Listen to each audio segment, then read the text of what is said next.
Mr. Chairman, sir, I am grateful to the honorable members of this House for giving unanimous support to this bill. At the outset, I would like to say that this bill has been brought in as a result of the persistent demand from the members of both houses. I am not saying this for the first time.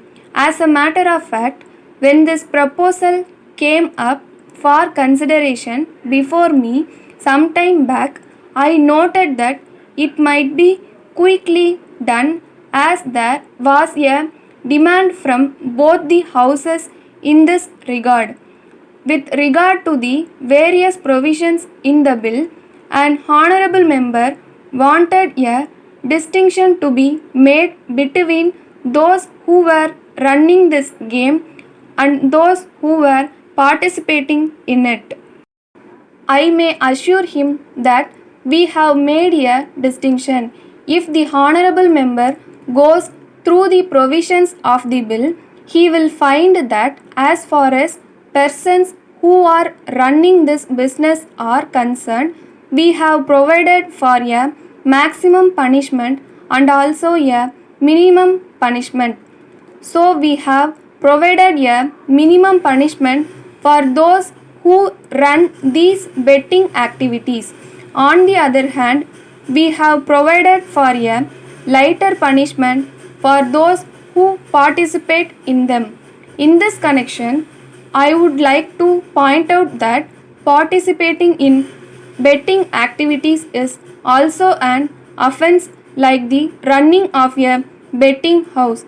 But at the same time, I do realize that the other thing is more serious because he exploits the gambling instinct of the people. That is why we have provided also for a minimum punishment in their case.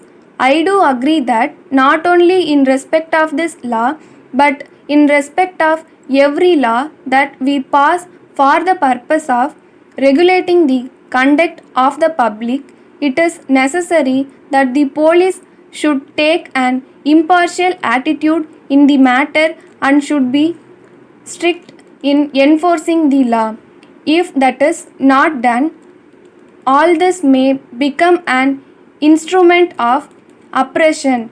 So far as this point is concerned, we may be happy that our police officers are, after all, our brethren. They will bear in mind what we are saying here and what is happening outside in societies also.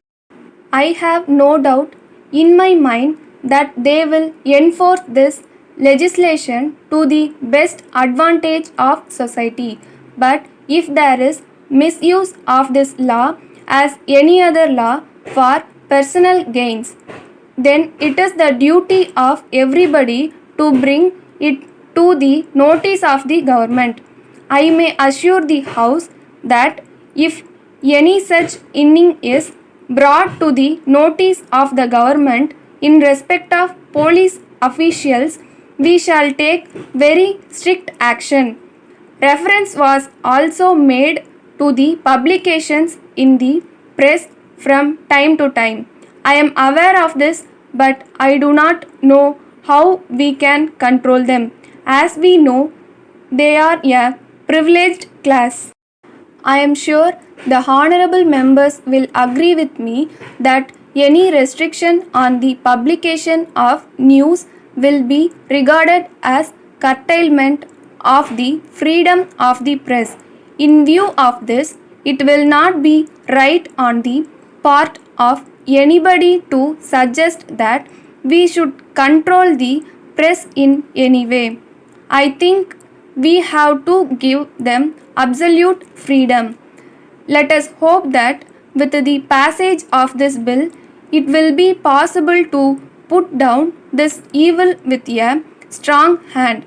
Let us hope that when we discuss the next budget, we will be able to say that we have put down this evil to a great extent. Letter from the New India Cotton Mills Limited, Kolkata, to Messrs. Ganesh and Company, Mumbai. Dear Sirs, we draw your kind attention to your order for supply of some goods.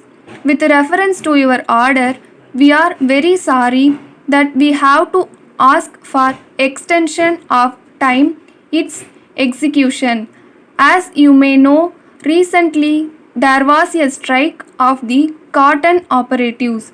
It affected our business for some time. But we think that you know that we have resumed work and we are making all efforts to fulfill our contracts. But at the same time, we are afraid that in spite of our best efforts, it will not be possible to effect delivery on 1st July as agreed to. But we would like to assure you that we are confident that we will be able to effect delivery of your goods on 1st August. We hope and trust that this course will meet with your approval. In this connection, we assure you that all orders will be handled in strict rotation and we shall do our best to expedite delivery. In the light of what we have stated, we hope you will realize that this delay is due to circumstances beyond our control and we shall very much appreciate if you allow this additional time. We sure there will be no need to ask for a further extension. We tender our apologies for the delay.